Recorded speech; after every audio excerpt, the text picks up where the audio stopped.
So, Sean, for those who don't know, March 2024, Inflection makes headlines because it announced a deal in which Microsoft would license Inflection's AI models, as well as hire many of the startup's employees, which is why Reid called you and said, "Hey, do you want to come? Do you want to come on board? And do you want to join as CEO?" And so that put this company at a unique crossroads. So can you tell us, what does Inflection look like today? What is it focusing on? And let's clear up the confusion for people who think Inflection equals Microsoft, because you have pivoted it to a new trajectory. So tell us about that. Yeah, happy to. So first, this is not Microsoft. We're not part of Microsoft in any way, shape, or form. We're our own company and going off in our own direction. And a large part of this is what I know Reid has referred to in the past as refounding, right? That is, you have something, an organization that is building towards something, and then you're going to make a pivot, a shift. And that's what we've done. And so where previously a lot of the work was really focused on the consumer usage, the consumer aspects, and frankly, how you are building up to a world-class LLM, how you're building the technology out. In some ways, this is a translational stage for the company, which is to say, that's fantastic. It can do so many things. Now, how do we apply that? How do we actually make work-life better? And that's been a large part of our pivot, is to spend time with folks who are doing more commercial oriented kinds of builds. So for instance, one of the things that the company didn't have before is we've opened up an API for usage. And that's been incredibly exciting for me because you get this great long tail of creativity, right? So we had about 13,000 organizations that had signed up to use the API. And that's been everything from, someone who wanted to explore what it means to talk to your spreadsheets, to someone who is helping kids learn how to read books. Super cool company called Ello. Some mental health companies that are exploring what it means to have either an aid in any of the many, many different ways in which we talk about wellness and health and that dialogue there. The list goes on.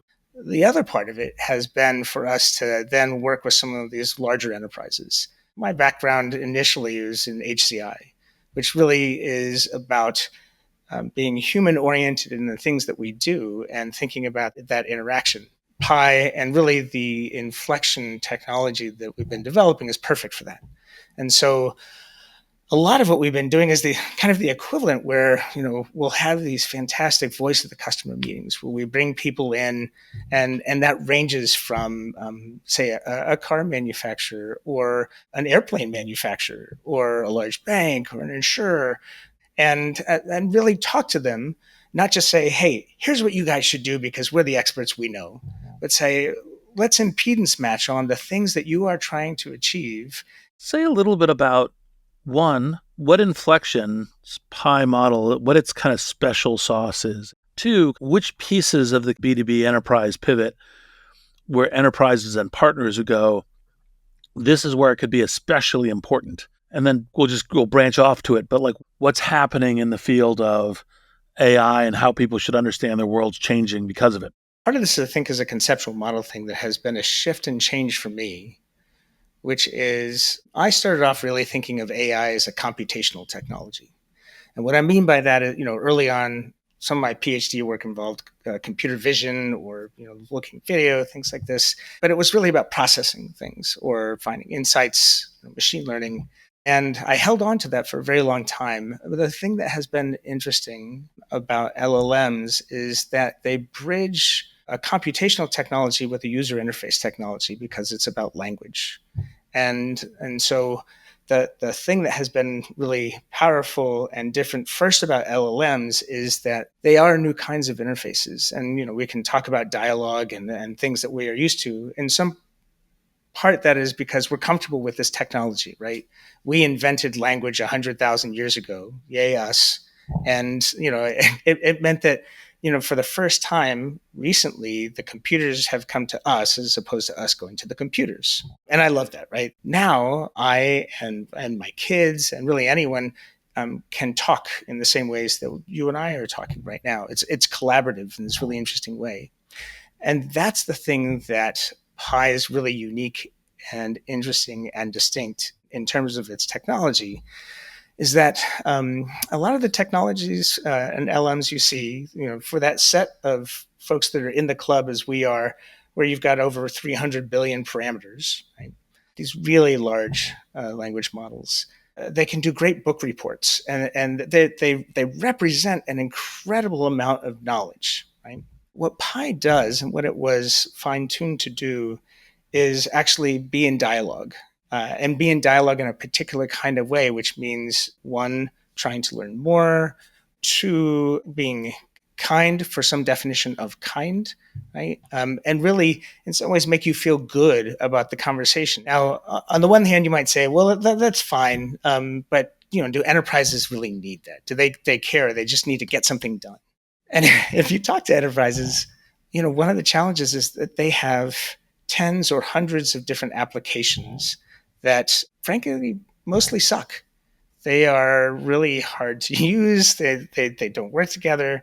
You have to learn different interfaces for all of them. And one of the things that we have been working on building then is using speech, using this as an interface to aggregate a bunch of those things.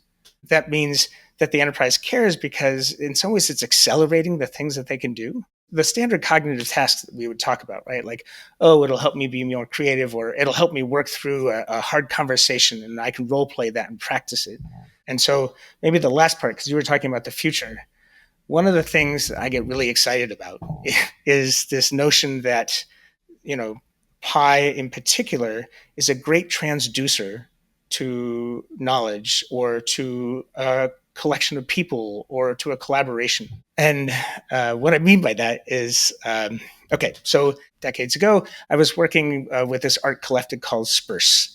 And we were doing this project where we were trying to give voice to the Cuyahoga River. If you remember, this is the river that caught on fire. It had lots of interesting aspects to it. And so the art collective was putting microphones in so you could hear the flow of the water, interviewing people in the different communities, and in aggregating that, you get the voice. We actually can be in dialogue and have the voice of data.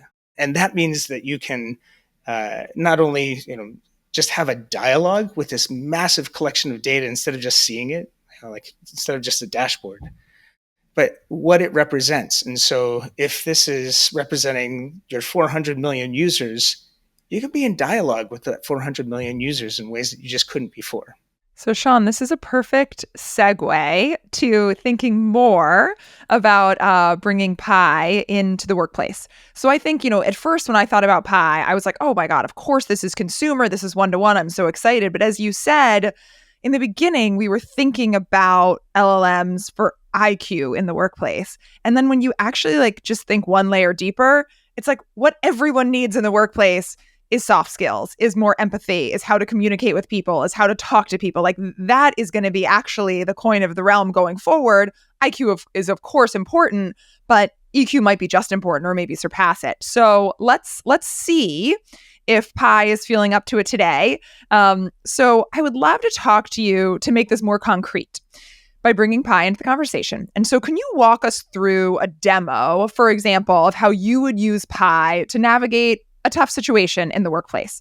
Hey, Pi, this is Sean. Hey there, Sean. How's your day going so far? Anything you need help with or just want to chat about? Yeah, it's pretty good. I had a question for you. I'm looking for some help with a conversation I'm having with a board member.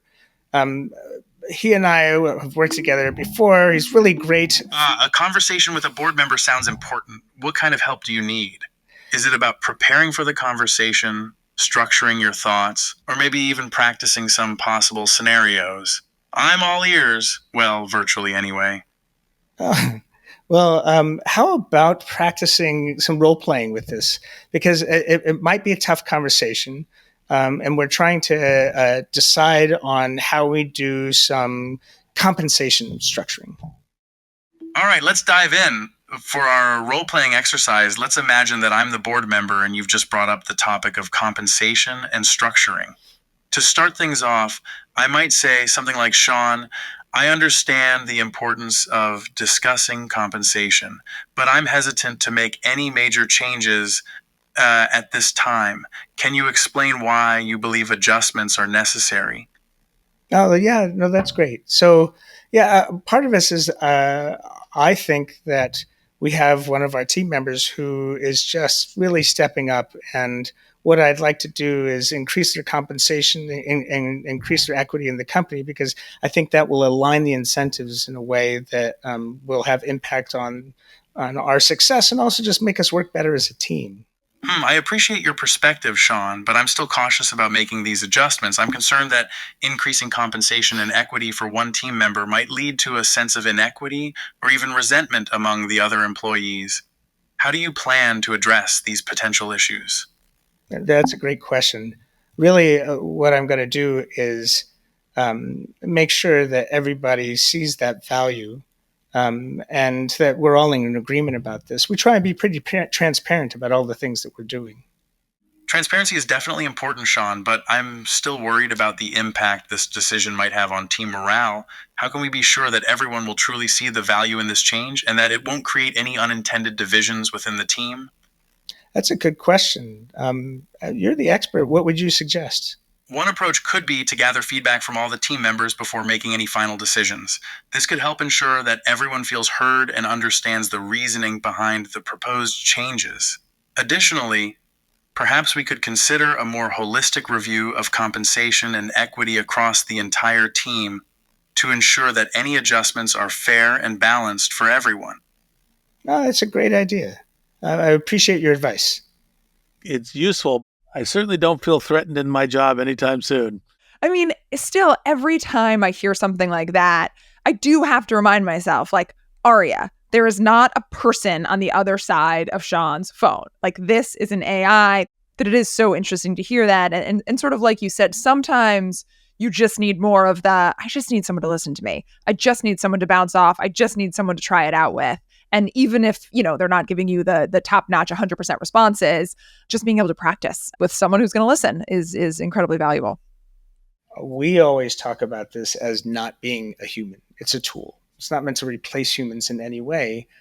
But if someone feels better after talking with Pi, or if someone gets something done after talking with Pi, or they're able to, bounce off an idea or grow their ideas or role play or any of these things, that doesn't mean that the effect isn't there. It similar to a placebo effect. It's still a powerful and positive thing. Like for general principles, like, how would I approach a board member to raise the topic the right way?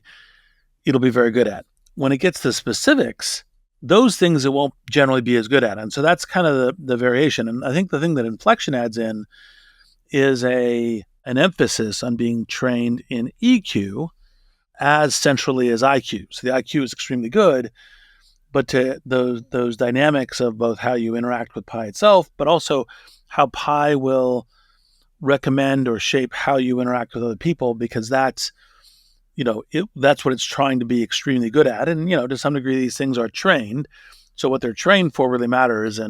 But so far I don't think anything is trained nearly as good at the EQ as Inflection and Pi have done. That's right. We actually had a Berkeley student. She did this really interesting thing, right? Because the race is so constantly around IQ. But what she did is she took some of the EQ tests that we use with humans, and she gave it to a bunch of different LLMs. And proud to say, Pi came out way on top. In some ways, this isn't a surprise, in part because I don't think folks are focusing on it. Right? A lot of the organizations really are focusing on the IQ. And my sense is that for a lot of these things, we already have sufficient IQ. It's where we need to broaden to EQ. And if we talk about the future, to some extent, to AQ, or how we take actions based on some of that. Sean, we were talking about that the other day, and you were talking about IQ, EQ, and AQ. Can you just go further? Like, what does AQ mean to you, and how will that be important in the future? In some ways, there's a simple version, right? Which is, if you're just thinking about IQ and EQ, well, that's the cognitive world and us being able to have discussions. AQ is really being able to then take actions. And you hear a lot of discussions now about agentic flows or agentic AI. And for us, just really trying to get some things that work, that have meaning for enterprises. It's as simple as we have these great demonstrations of this where it's not only having that discussion like we just had, but if I say, all right, and I'd like to actually take something from my sales list and I want you to email those 3 people and then let me know what they say back, it should be able to do that. But that's what I mean when I say something that is agentic is its ability to take action, and in some cases even take action that is complex and not just one single thing. Speculate a little bit about the near term and the medium term futures, about how our lives will change. How should people be thinking about, what kind of future? Yeah. So there are lots of different versions of this, right? I mean, AI actually is not a single monolithic thing. Agentic isn't either. But I think some useful ways to think about it is within what environments do we want it to take action and how do we want it to take action? But I think the places where it gets more interesting, one, if you're not just helping somebody in the workforce have, hard to say, enjoy their work more, where they don't have to do all of these rote things, but some of that is just taken care of. That feels like a good aspiration. If it is actually letting us focus more on some of the cognitive things and all the little details get taken care of, that feels like a good aspiration. And then I think one of the places that if we pushed it even further, it would be useful for us is that, let's say we start off with being able to do one action within some small place. That's great. Now we can cover a heterogeneous set of applications within enterprise. That's great. The part where it gets really interesting in my mind is when we start to look at what we tend to think of as executive functions and executive thinking. That is, I have an intention. I have a set of goals. I have a set of things that I want to do that are both immediate and over the long term. And how is it helping me with that? It turns out, by the way, that these systems, certainly ours, is much better at figuring out intention than a lot of our previous heuristics-based systems, right? So if you think about how search cares about your intention. I want to know what you are looking for, and disambiguate. And in the way that we built this, we figure out the intention, then it might go to a different model depending on the intention that you have for what you want to talk about.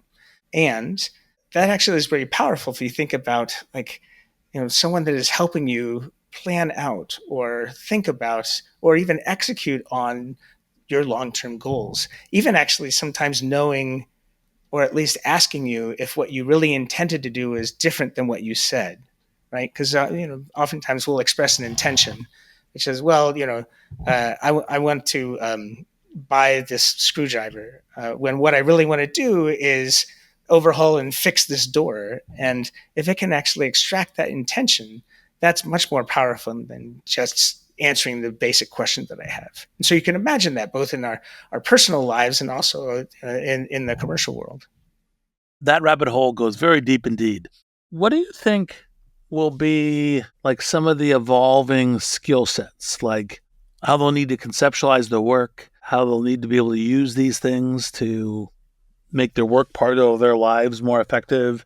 What's going to be the ongoing table stakes for people engaging with these agentic technologies to strategize and navigate their career and work trajectories? I think there are a couple of different models here. What you really want to be able to do is stay in the flow of the things that you're doing and be able to have that skill so that in the best of possible worlds, a lot of the interface is disappearing and you're just focusing on the things that you want to do and the things that you want to accomplish. One of the things I love, Sean, about talking to you is that I am so obsessed with neuroscience. And you're always like giving me the latest. I'm like, wait, Sean, tell me what's the newest thing. And so I feel like that's another area where sort of well-being and health can really be positively affected by AI. So can you just tell us what's going on? Like, what are the interesting and innovative things that you're seeing in that field right now? So the recency was a project that Steve Gulen is doing right now. And ADHD focused, these issues tend to be problematic. There have been a lot of alternatives to medication to try and approach this.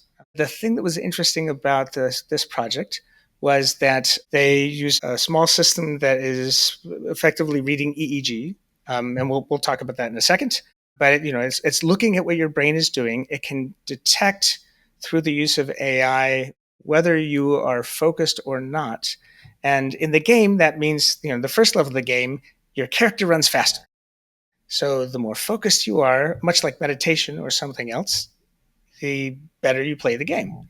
And then there's this whole other set of activities that you do that build on that are directly related to clinical studies about how you can effectively change and work on your own ability to attend and to focus. I think this is just neat because it's a closed loop system. It couldn't have been done before because we didn't have the sensor systems for it, and we didn't have the AI to actually really grok what was going on in the brain. So seeing some of the demonstrations of this yesterday in the studies, it was really exciting, right? Because it's another tool in the arsenal.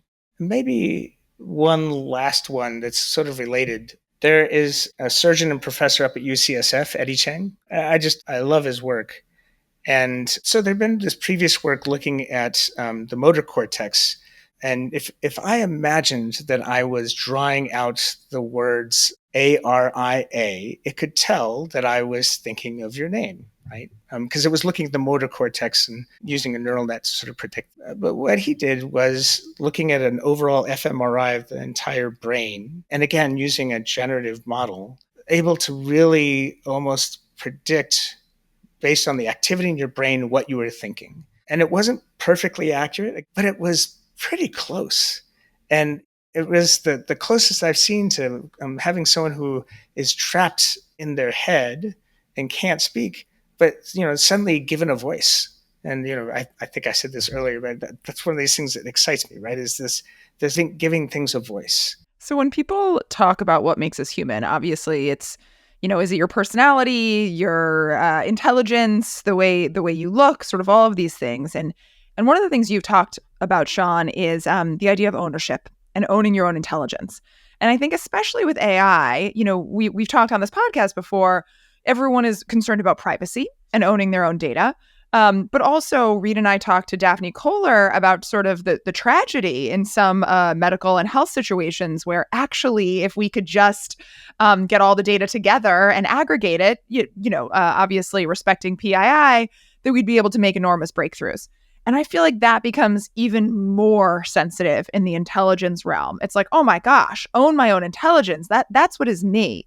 So I would love to hear you talk about, like, in this AI future, what does that mean for people to own their own intelligence or control their own intelligence or control the data around it? So there are a couple of framings for that. Actually, I'll start with the way that we have talked about it with Consumer Pi.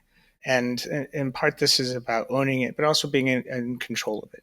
And then we'll talk a little bit about the enterprise. So one of the things that we had announced, I didn't think was going to be particularly controversial, was that we're working with this organization, DTI, the Data Transfer Initiative, so that there was interoperability across different personal AI systems. And this was sort of a first salvo on the idea that, oh yeah, well, this was your discourse, your dialogue, your knowledge. You should own it. And so if you would like to have it and move it somewhere else or do something else with it, you should be able to do that. That feels right. We did this. In part, that was the initial intention, was that what we create has value. Maybe it's just value to us, but it has value. It's what makes us different and sometimes unique. So when you come to the enterprise, then oftentimes there are things that they have that can't leave the premises, right? And that might be for business reasons. That is, there are some trade secrets they don't want to share. That might be for regulatory reasons. And so a part of what we have been doing is, and this is one of the reasons to be able to license your code out, is to say, well, look, no, actually, if that's important to you, well, then you own that. And you can control it. You can run it where you want to run it.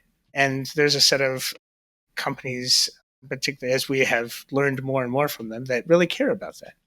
I think there is an interesting question, because you were bringing this up about that tension between general public good and private privacy. There's a,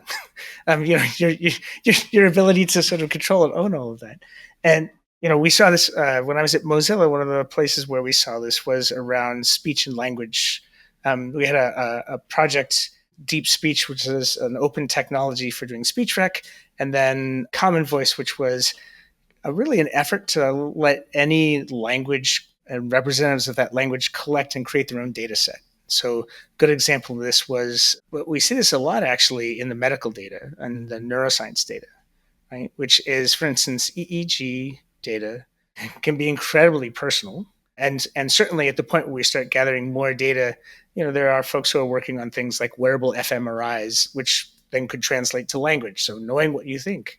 But it is something where there's a lot of neuroethics work going on right now. We did some with the OECD, and different states are trying to sort through what this means. And being able to associate that with different health outcomes or different attitudes, different behaviors, is incredibly powerful.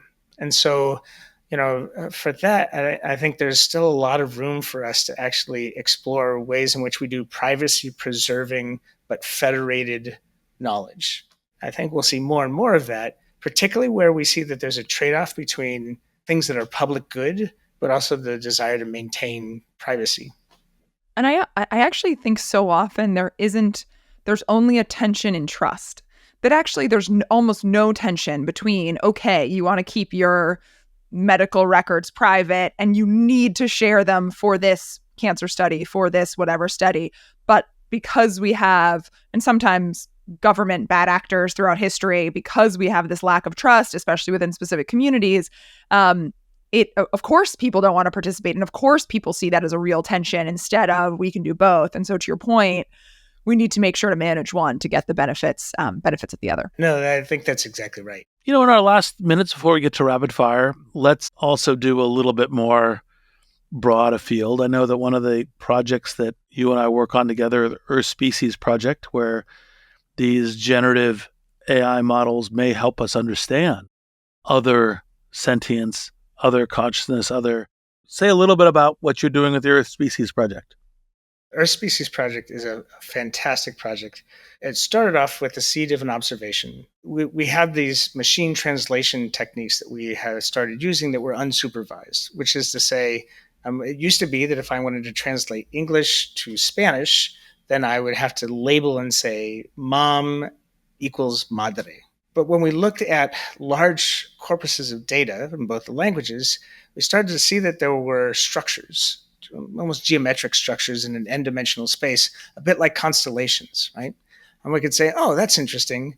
The Big Dipper here looks like the Big Dipper here. And what that means is that madre and hija are the same over here in terms of mother and daughter, right?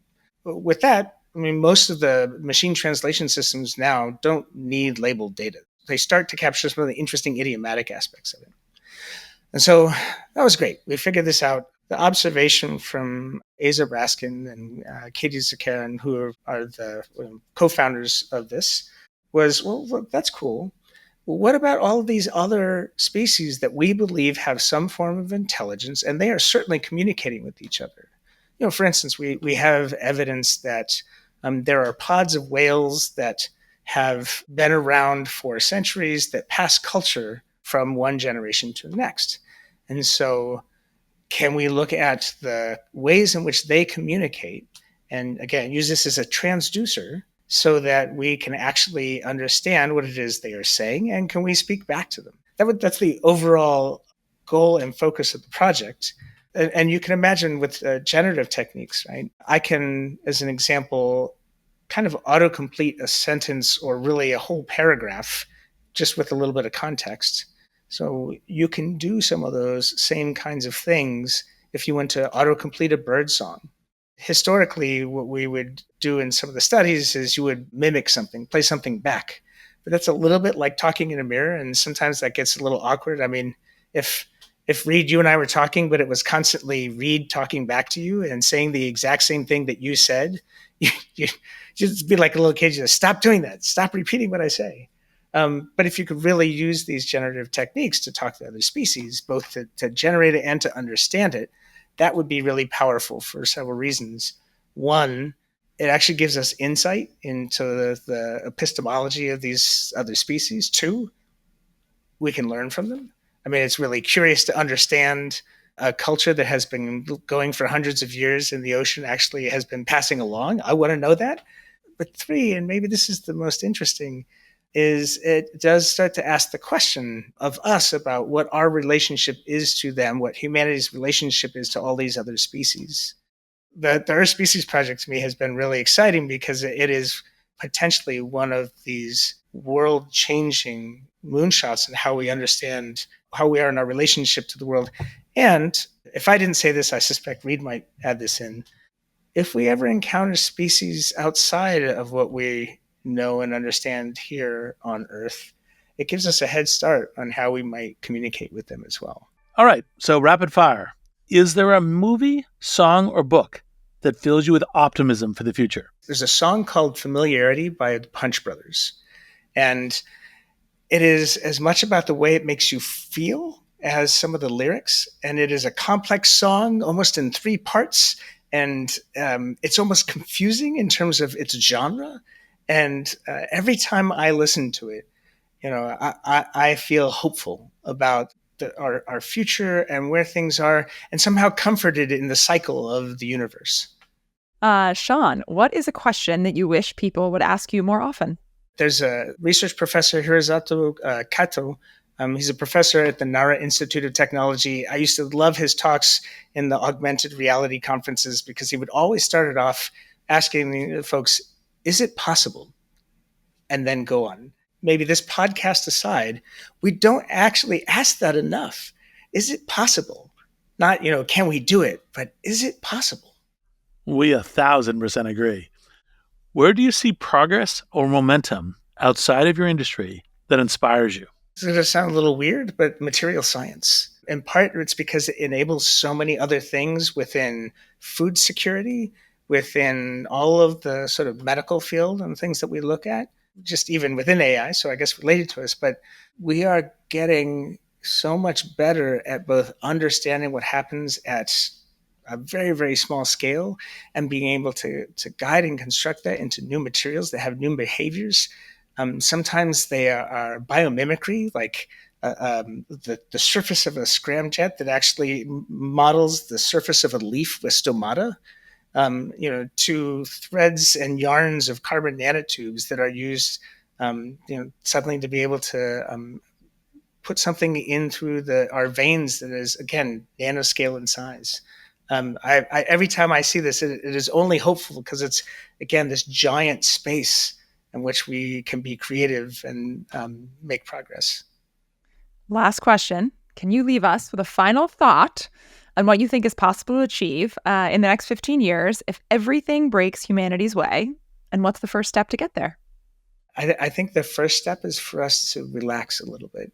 That is for us to actually use these technologies so that all of the breakthroughs that are happening around Alzheimer's and dementia and the brain, we can test these and we can try these out. And what I mean by relax a little bit is we have, rightly so, leaned so hard towards concern about the things that could go wrong. But I want us to lean towards the things that could go right. There was a professor from UCSF at a recent Stanford Medical School talk, and she highlighted this great thing around AI in particular. And she said, there's all this discussion right now about what could happen, but I want you to know that someday I believe that it will be unethical not to use AI to save someone's life.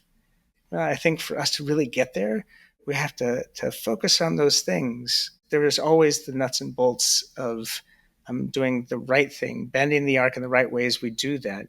But we need to relax a little bit as we get there. I love it so much. That's awesome. Sean, thank you so much. Thank you. We really appreciate it. Always a pleasure.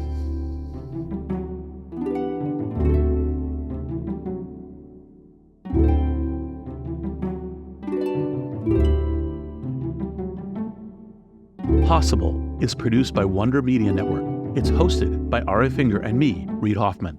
Our showrunner is Sean Young. Possible is produced by Katie Sanders, Edie Allard, Sarah Schlee, Adrian Bain, and Paloma Moreno Jimenez.